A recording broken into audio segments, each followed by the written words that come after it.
श्री विष्णु पुराण चतुर्थ अंश 24वां अध्याय। कलयुगी राजाओं और कली धर्मों का वर्णन तथा राजवंश वर्णन का उपसंहार। श्री पराशर जी बोले, बृहदत्त वंश का रिपुंजय नामक जो अंतिम राजा होगा, उसका सुनिक नामक एक मंत्री होगा। वह अपने स्वामी रिपुंजय को मारकर अपने पुत्र प्रद्योत का राज्याभिषेक करेगा। उसका पुत्र बलाक होगा, बलाक का विशाखयूप, विशाखयूप का जनक, जनक का नंदीवर्धन तथा नंदीवर्धन का पुत्र नंदी होगा।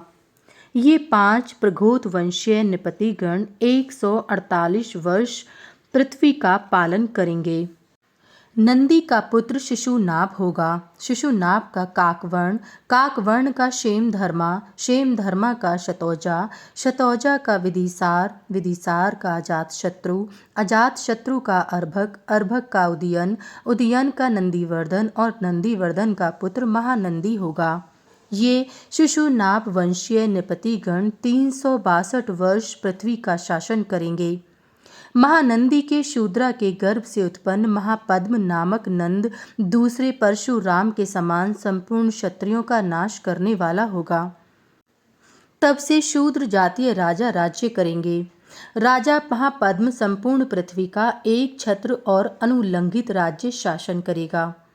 उसके सुमाली आदि 8 पुत्र होंगे जो महापद्म के पीछे पृथ्वी का राज्य भोगेंगे। महापद्म और उसके पुत्र 100 वर्ष तक पृथ्वी का शासन करेंगे। तदंतर इन नवों नंदों को कौटिल्य नामक एक ब्राह्मण नष्ट करेगा। उनका अंत होने पर मौर्य नृपतिगण पृथ्वी को भोगेंगे। कौटिल्य ही मुरा नाम की दासी से नंद द्वारा उत्पन्न हुए चंद्रगुप्त को राज्याभिषिक्त करेगा। चंद्रगुप्त का पुत्र बिंदुसार, बिंदुसार का अशोकवर्धन, अशोकवर्धन का सुयशा, सुयशा का दशरथ, दशरथ का संयुत, संयुत का शालीशुक, शालीशुक का सोम शर्मा, सोम शर्मा का शतधनवा तथा शतधनवा का पुत्र बृहद्रथ होगा। इस प्रकार 173 वर्ष तक ये 10 मौर्यवंशी राजा राज्य करेंगे। इनके अनंतर पृथ्वी में 10 शुंगवंशीय राजा गण होंगे। उनमें पहला पुष्यमित्र नामक सेनापति अपने स्वामी को मारकर स्वयं राज्य करेगा। उसका पुत्र अग्निमित्र होगा। अग्निमित्र का पुत्र सुज्येष्ठ, सुज्येष्ठ का वसुमित्र, वसुमित्र का उदंक, उदंक का पुलिंदक, पुलिंदक का घोषवसु, घोषवसु का वज्रमित्र, वज्रमित्र का भागवत और भागवत का पुत्र देवभूति होगा। ये शुंग नरेश 112 वर्ष तक पृथ्वी का भोग करेंगे। इसके अनंतर यह पृथ्वी कंडव भूपालों के अधिकार में चली जाएगी। शुंग वंशीय अति व्यसनशील राजा देवभूति को कंडव वंशीय वसुदेव नामक उसका मंत्री मारकर स्वयं राज्य भोगेगा। उसका पुत्र भूमित्र, भूमित्र का नारायण तथा नारायण का पुत्र सुशर्मा होगा। ये 4 काण्व भूपति गण 45 वर्ष पृथ्वी के अधिपति रहेंगे। कण्व वंशीय सुशर्मा को उसका बलिपुच्छक नामक वाला आंध्र जातीय सेवक मारकर स्वयं पृथ्वी का भोग करेगा। उसके पीछे उसका भाई कृष्ण पृथ्वी का स्वामी होगा। उसका पुत्र शांतकर्णी होगा। शांतकर्णी का पुत्र पूर्णोत्संग, पूर्णोत्संग का शातकर्णी, शातकर्णी का लंबोदर, लंबोदर का पिलक, पिलक का मेघस्वाति, मेघस्वाति का पटुमान, पटुमान का अरिष्टकर्मा, अरिष्टकर्मा का हालाहल, हालाहल का पललक, पललक का पुलिंदसेन, पुलिंदसेन का सुंदर, सुंदर का शातकर्णी दूसरा, शातकर्णी का शिवस्वाति, शिवस्वाति का गोमती पुत्र, गोमती पुत्र का अलीमान, अलीमान का शांतकर्णी दूसरा, शांतकर्णी का शिवश्रित, शिवश्रित का शिवस्कंद, शिवस्कंद का यज्ञश्री, यज्ञश्री का द्वियज्ञ, द्वियज्ञ का चंद्रश्री तथा चंद्रश्री का पुत्र पुलोमची होगा। इस प्रकार ये 30 आंध्र भ्रूतीय राजागण 456 वर्ष पृथ्वी को भोगेंगे। इनके पीछे 7 आभीर और 10 गर्दभिल राजा होंगे। फिर 16 शक राजा होंगे।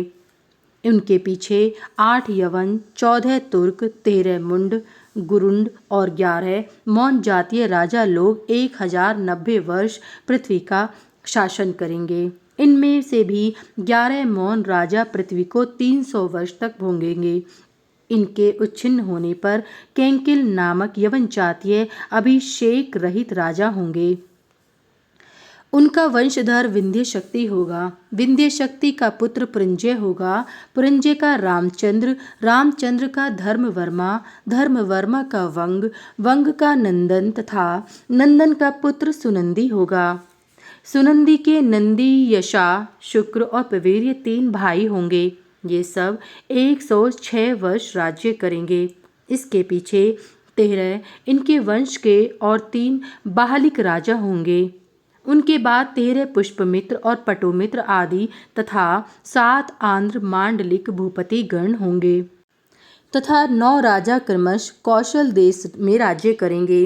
निषद देश के स्वामी भी ये ही होंगे। मगध देश में विश्वस्फटिक नामक राजा अन्य वर्णों को प्रवृत्त करेगा। वह कैवर्त, वटु, पुलिंद और ब्राह्मणों को राज्य में नियुक्त करेगा। संपूर्ण क्षत्रिय जाति को छिन्न कर पद्मावती पुरी में नागगण तथा गंगा के निकटवर्ती प्रयाग और गया में मागध और गुप्त राजा लोग राज्य भोग करेंगे। कौशल, आंध्र, पुंड्रु, ताम्रलिप्त और समुद्र तटवर्तिनी पुरी की देवरक्षित नामक एक राजा रक्षा करेगा। कलिंग, माहिष, महेंद्र और भौम आदि देशों को गुह नरेश भोगेंगे। नैषद, नैमिषक और काल कौशक आदि जनपदों को मणिधान्यक वंशीय राजा भोगेंगे। त्रय राज्य और मुशिक देशों पर कनक नामक राजा का राज्य होगा। सौराष्ट्र, अवंती, शूद्र, आभीर तथा नर्मदा तटवर्ती मरुभूमि पर व्रात्य, द्विज, आभीर और शूद्र आदि का आधिपत्य होगा। समुद्र तट, दावी, कोरवी, चंद्रभागा और काश्मीर आदि देशों का व्रात्य, मलेच और शूद्र आदि राजागण भोग करेंगे। ये संपूर्ण राजा लोग पृथ्वी में एक ही समय में होंगे। ये थोड़ी प्रसन्नता वाले, अत्यंत क्रोधी, सर्वदा अधर्म और मिथ्या भाषण में रुचि रखने वाले होंगे। स्त्री, बालक और गौओं की हत्या करने वाले, पर धन हरण में रुचि रखने वाले, अल्पशक्ति, तम प्रधान, उत्थान के साथ ही पतनशील, अल्पायु, महती कामना वाले, अल्प पुण्य और अत्यंत लोभी होंगे। ये संपूर्ण देशों को परस्पर मिला देंगे तथा उन राजाओं के आश्रय से ही बलवान और उन्हीं के स्वभाव का अनुकरण करने वाले मलेच्छ तथा आर्य विपरीत आचरण करते हुए सारी प्रजा को नष्ट भ्रष्ट कर देंगे। तब दिन दिन धर्म और अर्थ का थोड़ा थोड़ा ह्रास तथा क्षय होने के कारण संसार का क्षय हो जाएगा। उस समय अर्थ ही कुलीनता का हेतु होगा, बल ही संपूर्ण धर्म का हेतु होगा, पारस्परिक रुचि ही दाम्पत्य संबंध की हेतु होगी, स्त्री तत्व ही उपभोग का हेतु होगा, अर्थात स्त्री की जाति, कुल आदि का विचार न होगा। मिथ्या भाषण ही व्यापार में सफलता प्राप्त करने का हेतु होगा।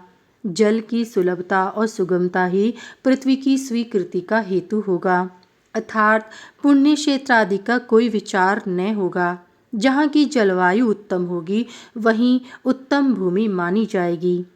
यज्ञोपवीत ही ब्राह्मण तत्व का हेतु होगा।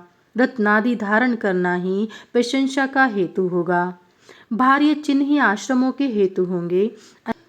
अन्याय ही आजीविका का हेतु होगा। दुर्बलता ही बेकारी का हेतु होगा। निर्भयता पूर्वक धृष्टता के साथ बोलना ही पांडित्य का हेतु होगा। निर्धनता ही साधुत्व का हेतु होगी। स्नान ही साधन का हेतु होगा। दान ही धर्म का हेतु होगा। स्वीकार कर लेना ही विवाह का हेतु होगा, अर्थात संस्कार आदि की अपेक्षा न कर पारस्परिक स्नेह बंधन से ही दाम्पत्य संबंध स्थापित हो जाएगा। भली प्रकार बन ठन कर रहने वाला ही सुपात्र समझा जाएगा। दूर देश का जल ही तीर्थोत्कत्व का हेतु होगा तथा छद्म वेश धारण ही गौरव का कारण होगा। इस प्रकार पृथ्वी मंडल में विविध दोषों के फैल जाने से सभी वर्णों में जो जो बलवान होगा वही वही राजा बन बैठेगा। इस प्रकार अति लोलुप राजाओं के कर भार को सहन न कर सकने के कारण प्रजा पर्वत कंदराओं का आश्रय लेगी तथा मधु, शाक, मूल, फल, पत्र और पुष्प आदि खाकर दिन काटेगी। वृक्षों के पत्र और वल्कल ही उनके पहनने तथा ओढ़ने के कपड़े होंगे। अधिक संतानें होंगी। सब लोग शीत, वायु, घाम और वर्षा आदि के कष्ट सहेंगे।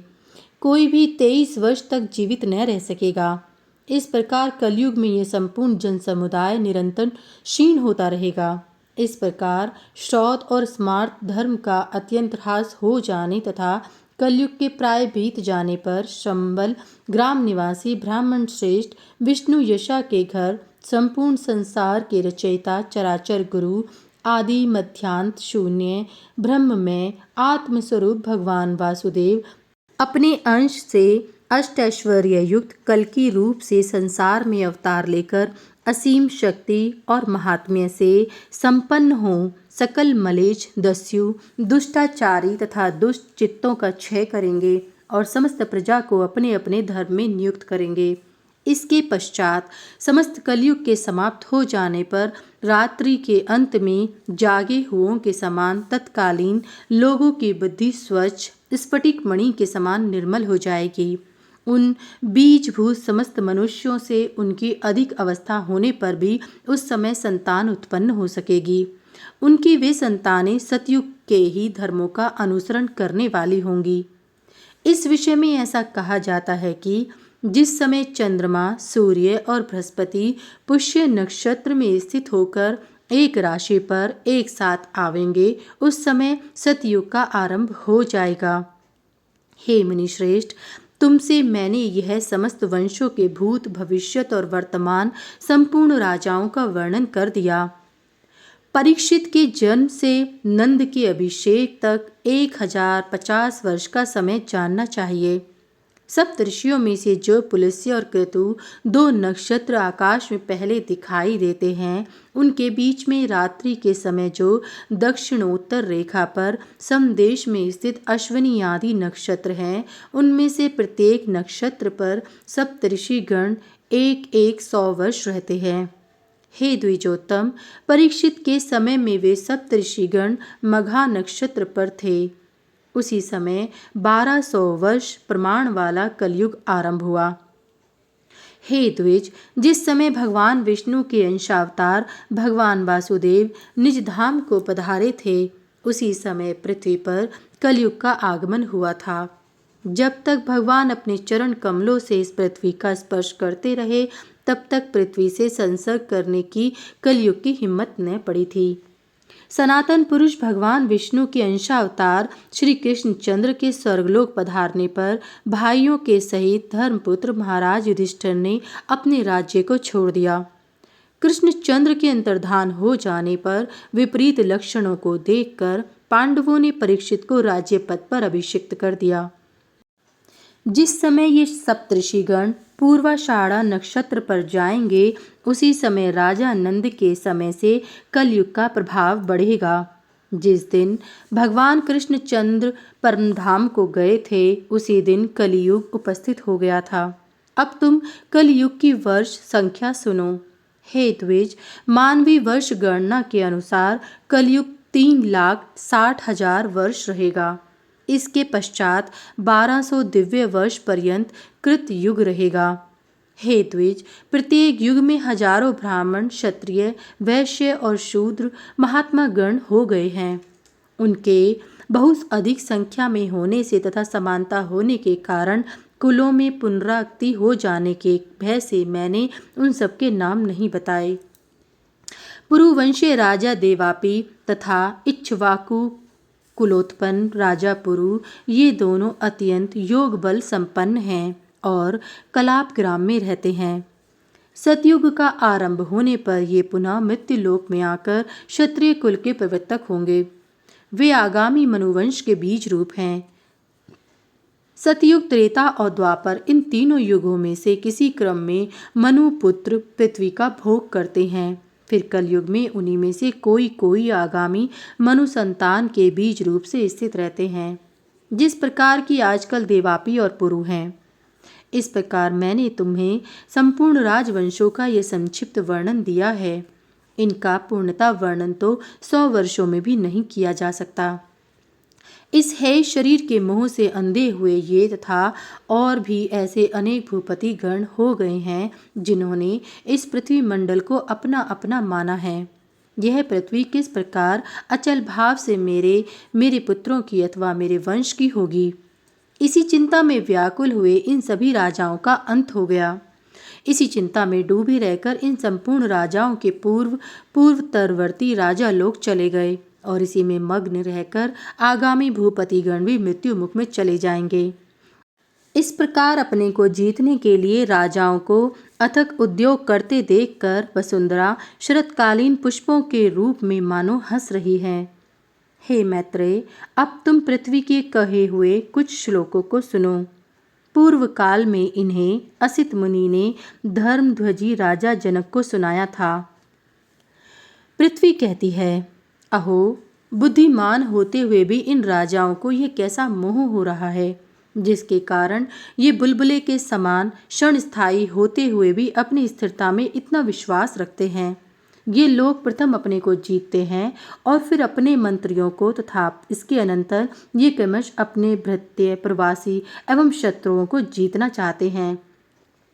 इसी क्रम से हम समुद्र पर्यंत इस संपूर्ण पृथ्वी को जीत लेंगे। ऐसी बुद्धि से मोहित हुए ये लोग अपनी निकटवर्तिनी मृत्यु को नहीं देखते। यदि समुद्र से घिरा हुआ यह संपूर्ण भूमंडल अपने वश में हो ही जाए तो भी मनोजय की अपेक्षा इसका मूल्य ही क्या है, क्योंकि मोक्ष तो मनोजय से ही प्राप्त होता है, जिसे छोड़कर इनके पूर्वज चले गए तथा जिसे अपने साथ लेकर इनके पिता भी नहीं गए। उसी मुझको अत्यंत मूर्खता के कारण ये राजा लोग जीतना चाहते हैं। जिनका चित्त ममता में है, उन पिता पुत्र और भाइयों में अत्यंत मोह के कारण मेरे ही लिए परस्पर कलह होता है। जो राजा लोग यहाँ हो चुके हैं, उन सभी की ऐसी कुबुद्धि हो रही है कि यह संपूर्ण पृथ्वी मेरी ही है और मेरे पीछे यह सदा मेरी संतान की ही रहेगी।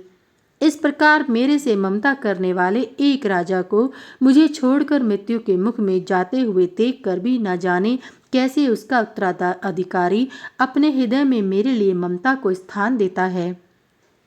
जो राजा लोग दूतों के द्वारा अपने शत्रुओं से इस प्रकार कहलाते हैं कि यह पृथ्वी मेरी है, तुम लोग इसे तुरंत छोड़कर चले जाओ, उन पर मुझे बड़ी हंसी आती है और फिर उन मूढ़ों पर मुझे दया भी आती है।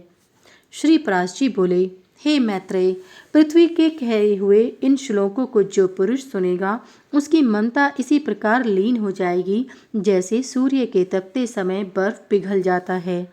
इस प्रकार मैंने तुमसे भली प्रकार मनु के वंश का वर्णन कर दिया, जिस वंश के राजागण स्थिति कारक भगवान विष्णु के अंश थे। जो पुरुष इस मनु वंश का क्रमश श्रवण करता है, उस शुद्धात्मा के संपूर्ण पाप नष्ट हो जाते हैं। जो मनुष्य जितेंद्रिय होकर सूर्य और चंद्रमा के इन प्रशंसनीय वंशों का संपूर्ण वर्णन सुनता है, वह अतुलित धन धान्य और संपत्ति प्राप्त करता है। महाबलवान, महावीर्यशाली, अनंत धन संचय करने वाले तथा परम निष्ठावान इक्ष्वाकु, जहनु, मानधाता, सगर, अवीक्षित रघुवंशीय राजागण तथा नहुष और ययाति आदि के चरित्रों को सुनकर, जिन्हें कि काल ने आज कथा मात्र ही शेष रखा है, प्रज्ञावान मनुष्य पुत्र स्त्री, गृह, क्षेत्र और धन आदि में ममता न करेगा। जिन पुरुष श्रेष्ठों ने ऊर्ध्वबाहु होकर अनेक वर्ष पर्यंत कठिन तपस्या की थी तथा विविध प्रकार के यज्ञों का अनुष्ठान किया था, आज उन अति बलवान और वीरशाली राजाओं की काल ने केवल कथा मात्र ही शेष छोड़ दी। जो प्रथु अपने शत्रु समूह को जीतकर स्वच्छंद गति से समस्त लोकों में विचरता था, आज वही काल वायु के प्रेरणा से अग्नि में फेंके हुए सेमर की रुई के ढेर के समान नष्ट भ्रष्ट हो गया है। जो कार्तवीर्य अपने शत्रु मंडल का संहार कर समस्त द्वीपों को वशीभूत कर उन्हें भोगता था, वही आज कथा प्रसंग से वर्णन करते समय उल्टा संकल्प विकल्प का हेतु होता है। अर्थात उसका वर्णन करते समय यह संदेह होता है कि वास्तव में वह हुआ था या नहीं। समस्त दिशाओं को दैदीप्यमान करने वाले रावण, अवीक्षित और रामचंद्र आदि के क्षणभंगुर ऐश्वर्य को धिक्कार है। अन्यथा काल के क्षणिक कटाक्षपात के कारण आज उसका भस्म मात्र भी क्यों नहीं बच सका।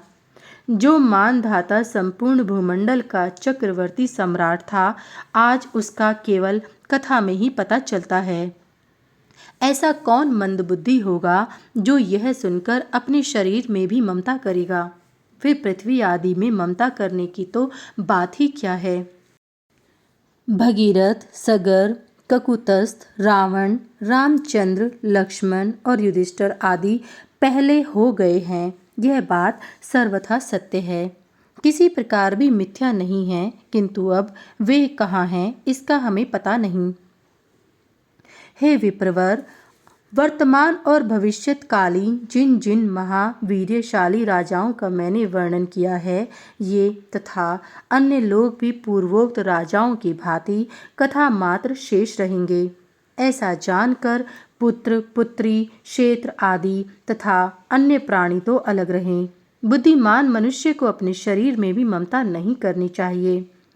इति श्री विष्णु पुराणे चतुर्थ अंशे चतुर्विंशोऽध्याय समाप्त। इति श्री पराशर मुनि विरचिते श्री विष्णु परत्व निर्णायके श्रीमती विष्णु महापुराणे चतुर्थोंश समाप्त।